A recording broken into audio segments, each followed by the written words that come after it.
innovation is daunting at even the best of times.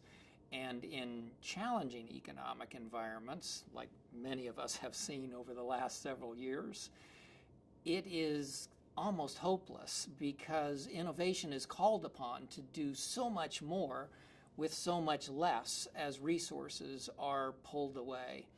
And so we chose to talk about innovation during a downturn because we believed it was more important than ever to figure out how to help return a company to profitable growth when they had fewer resources.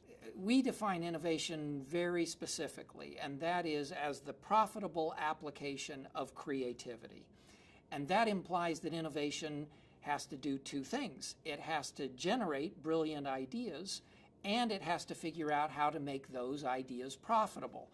Now, unfortunately, very few people are capable of doing both of those things. We may be good at creativity, we may be good at commercialization, but it's difficult for us to be world class at both of those things.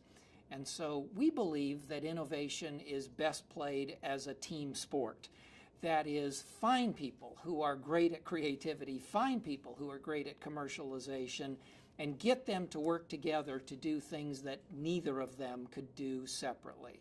So I think of Steve Jobs and Tim Cook and what they were able to do at Apple. I think of Bill Bowerman and Phil Knight at Nike. I think of dozens of these kinds of partnerships. We see them in the fashion industry all the time. There's a creative director, and then there is a chief operating officer or a chief executive officer that helps make those fashionable, creative ideas profitable.